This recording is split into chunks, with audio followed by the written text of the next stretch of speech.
Dear friends, I welcome you all to the 8th anniversary of Global GHK. We all understand that the founder of GHK, dear Dr. Varghese, has had a very clear objective in his mind, and that is to help mankind prevent illness. And Dr. Hammer gave us the key.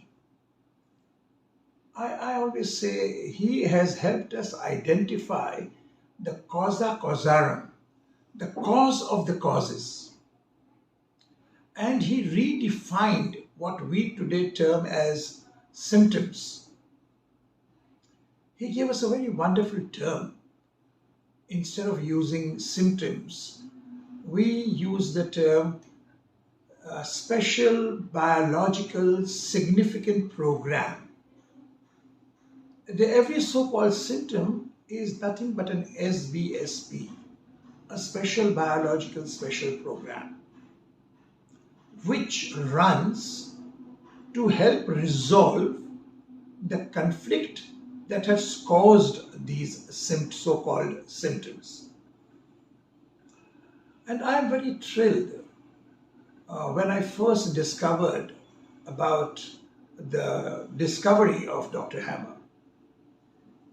And since then, I have been a dedicated practitioner of Germanic New Medicine. And of course, I use it along with homeopathy. So what I'm going to try today to disperse or to disseminate to the friends listening to this talk will be about understanding what is the active phase or the phase of conflictualisis and the phase of conflict activity. So many speakers have explained these in different terms, and we know that when we are or when our friends are in a state of conflict activity, there are certain things which are very, very evident. And the first of these things is if you were to hold their hands, you feel the coldness of the palms. It is because of the peripheral vascular system going into constriction. This is one important sign. Even in my own practice, I have a very common habit, and I had it even before knowing GNM, that I always held the hand of my patient. And I didn't really know why, but I knew that the heat in the body is telling me something. And now it makes it clear that when the person is in a state of conflict activity, he has cold palms and cold feet. He is anorexic, that is, he has a loss of appetite, or does not eat as well as he used to eat, or does not digest his food as well as he used to digest. And a very important symptom, or the SBSP, or the Special Biological Significant Program, is sleeplessness. And more specifically, this sleeplessness comes at that hour of the night when everything is very silent and still. And that is around 3 a.m. to up to 5 a.m. in the morning. And the biological program over here is to find ways and solutions to that conflict that he is having. So he stays awake. He is having a state of complete area of non-disturbance in which he is trying to find a solution to his conflict. That's very interesting. And then around 5:36 in the morning, they all go off to sleep, and then sleep maybe up to 8 or 9 in the morning, or whatever time they sleep. So this is a very a significant way to know that your friend, your family, your patient is conflict active at the moment. The moment he goes into a state of resolution, or somehow he understands, or someone helps him understand the cause of this SBSP, he will go into a state of conflictolysis or conflict resolution. And then as he goes into conflict resolution, he goes into two phases of conflict resolution. And this again helps you as you understand which state your friend or your relative or your patient is in. So this is one thing I wanted you to understand, that we when we go through a conflict and we are resolving the conflict, there are two stages. In both stages, there are symptoms. In both phases, there are the biological program that run in that phase specifically. Now today I'm going to deal with especially the SBSP that is played by the lungs, which Dr. Hammer says is a fright, a flight, or a panic conflict. And every one of us, sometime in our life, have gone through these states. And I have had a very one-on-one experience of going through this state of fright, panic. And in that state, I was able to save myself because of my knowledge of GNM, which I'm going to share with you. And then I'm going to share with you also about the territorial conflict or the coronary artery conflicts. So coming down to this conflict about with the lungs is an incident where I had gone for a vacation and we were doing snorkeling. And in that desire to do snorkeling, I agreed to go into the deep waters, into the ocean for the snorkeling. And this was the very first time that I would ever step into an ocean. And somehow, of course, the guide was there, and the guide got distracted and was attending to another of our participants. And I was alone. And he turned me swiftly to show me a shark in the water. In doing so, my snorkel got blocked for a split of a second or a few seconds. And I went into a state of fear, a state of panic, looking down at the bottom and not being able to see the depth. And a fear came into me, and I panicked, to be very honest. In this state, and the attendant, he was moving on, and I was left behind. And in my panic, I wanted to go to the boat, and I went in another direction. And then I realized I'm in the wrong direction, and when I saw it, the boat was far away from me. All said and done, I reached the boat, and somehow I panicked. I could not just pull myself up, and they pulled me in. And I started wheezing, first time in my life. Of course, I've seen many of patients wheezing and seeing them in status asthmaticus. And I was something similar to a status asthmaticus. And when I started wheezing and I could not breathe at all, and the people were to be called back, I immediately started telling myself, putting my hand on my heart and saying, Farooq, you have panicked. Farooq, you have panicked. And this suddenly started helping. And I think within the next 5 or 10 minutes, it was a long time, I slowly gained back my confidence by just reminding myself that I am in a fright, a flight, or a panic conflict. And within 10 minutes, the attendants, they were ready to take me to an ICU. They said, no, you have to go to the emergency. You have to. And I said, I know what is happening to me. I know exactly what is happening to me. And that is how the conflict got resolved. And by the time we were back on to the shores, I was out of it. Of course, the weakness remained for a couple of hours after that. But in the evening, I went back into the swimming pool. So that is about the fright conflict, and that is how you can help yourself. If you suddenly get a pain in the abdomen, we know it is an anger conflict, and we immediately try to understand what that anger was and tell yourself that this pain is due to the anger conflict. Or if something is happening with the eye, you can say that there was a feeling of being attacked. And by doing that, you resolve your own conflict and avoid the pathology setting in into that organ. So similarly, many a times we have this angina, this severe sudden pain in the chest. And I have had this experience with two or three of my patients or other friends.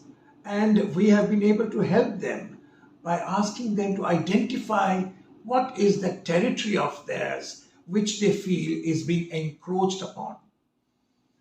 And this immediately helps you resolve your conflict, resolve your the pain in the chest, and it sets in, and gradually it goes off. And I would not say gradual, I would say it would be very fast also, very instantaneous as well. So these are the things that we need to understand about GNM, and thereby heal yourself or your family or the people who you talk about the Germanic New Medicine as taught by Dr. Caroline and her group, and now being taken forward by this group of our GHK, which is acting in a similar way to just simply help mankind and prevent disease. The conflicts, you see, the conflict might have happened a long time back. And that conflict goes in the subconscious mind. It goes at the back of your mind. I don't mean it's somewhere in the occiput, of course, but I mean it goes to the back of your mind, and you cannot really recall what had happened. And then it is the knowledge of GHK which is going to help you to try to understand what had happened. So you can very well point out that this is related to something. If there is an eczema or something happening on the skin or any of the parts or any of the organs that have evolved from the ectoderm, there you can very well identify that it has something to do with separation, something that has been taken away from that person.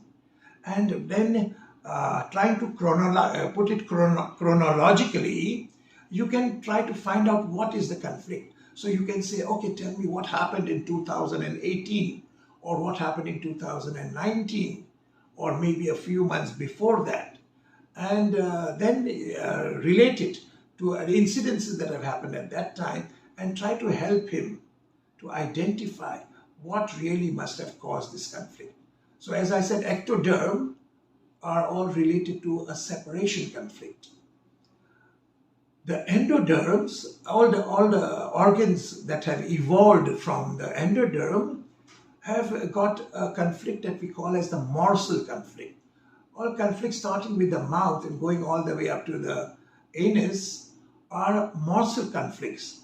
I call them projects that you have undertaken, and then the part that has been affected where this where the complaint today is, or where the SBSP is today, that will tell you what exactly has happened with the project or with that morsel that he has taken in. And that would really help you identify the conflict and put it in the right chronology, and you will be able to say what happened in that year or some incidences in that year. Or, we relate it to the incidences of the family, or the marriages in the family, the births in the family, the deaths in the family. This way you are able to help them identify the exact time in which that has the symptom has really generated, and then try to find the cause of the causes. And ultimately, we all know the mesoderm is the very, very important part of the organism.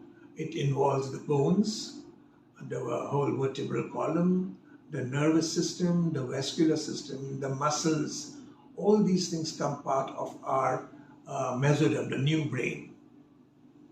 And the conflicts related to mesoderm as my friends will be talking about in the next few talks, is the self-devaluation conflict. And friends, in our life, every one of us, sometime or the other, have gone through self-devaluation. And these self-devaluation at that time have been very severe. And somehow we have tried to put it to the back of your mind, but the symptoms have come up. And we have been so busy dealing with these symptoms that you don't really pay attention to what had really happened or what had really caused these symptoms. So I give a lot of importance, especially when the mesoderm is involved. And at that time, we must be able to identify the insults, the humiliation, the embarrassment, the feeling of inferiority, the feeling of being devalued, the feeling of not being appreciated enough. These are all part of the self-devaluation conflicts. And the joints and the bones and the muscles, they all contribute to this conflict of self-devaluation. And we need to understand that the greater the conflict, the more the conflict mass, the more the time this conflict has gone on, will decide whether it is going to stop at the muscle level or whether it is going to the vascular system, the nervous system, and ultimately the bones. And before the bones is the joints. And in our practice, we very often see this. People with backaches, they just start going and taking all types of therapies, and God forbid, even going to severe spinal surgeries. And if you are able to help them identify the overburdened conflict, the feeling of overburden, the feeling of cannot take the weight, the feeling of being too tired of the conflicts, are all the symptoms or all the conflicts that are going to contribute to the self-devaluation. And friends, it is wonderful that even the various sciences like Ayurveda and homeopathy, they also identify conflicts, but have never been able to pinpoint how to utilize it, or how to utilize this knowledge, or how to take benefit of this knowledge. It was only Dr. Hammer who has helped us to really identify a conflict and then downgrade the conflict, and then acknowledge the conflict, and then bring about a change towards that conflict, which helps us to resolve the conflict completely. And being a homeopath, I have been able to relate that the ectoderm, all the conflicts related to ectoderm are nothing but the psoric miasm. And everything related to the endoderm are nothing but the psychotic miasm. And everything related to the mesoderm are related to the what we call, the homeopaths call as a syphilitic miasm. So Dr. Hahnemann called the miasms as the basic cause of diseases, and here Dr. Hammer comes up and gives us a great understanding, a much greater understanding of what these, we go a step ahead from miasms and understand that how these conflicts in the different parts of the brain would relate to different organs of the body that have evolved and that are controlled by these germ layers. So friends, understanding GNM can become a remedy for you, an instant remedy, which you don't need a chest in which you would preserve them, or you don't need a kit which you have to carry around. GNM gives you that knowledge that can help you instantaneously apply the principles of the biological laws given by Dr. Hammer and resolve the conflict at a very, very instantaneous pace, I would say. So this is what I wanted to talk to you all about, giving you an example of the lungs and a condition which was truly an emergency condition, and I was able to come out of it only because of this wonderful knowledge of the Germanic new medicine given to us by Hammer, Dr. Hammer, and I'm very grateful to him. My whole understanding of the medical science has changed. My whole understanding of cause of diseases has changed. We had already, Dr. Hahnemann took us away from the germ theory, and he brought us to a theory which was very clearly based on pollutions, and those pollutions are nothing but the conflicts that happen in our body. Thank you very much, and I hope you will enjoy the other talks that we have on German, on the GHK, global GHK celebration, and you increase your knowledge, and don't keep it to yourself. Spread this word so that people can be free of disease, can be free of illnesses, can be free of chronic ailments, and especially cancers. Thank you very much, friends.